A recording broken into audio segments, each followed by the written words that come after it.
ரதி என்னும் அழகிக்கும் நீதானே ராணி கதி நீயே என்னை கொஞ்சம் கண் பாரு தேவி ரதி என்னும் அழகிக்கும் நீதானே ராணி கதி நீயே என்னை கொஞ்சம் கண் பாரு தேவி ஆனந்த விகடம் சொல்லு என்னை பேரின்ப நதியில் தள்ளு ஆனந்த விகடம் சொல்லு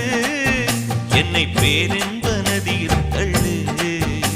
நான் பாக்யாதிபதியானேன் முன்னாலே கண்ணே உஷா பசும் பொன்னே உஷா குமுதம்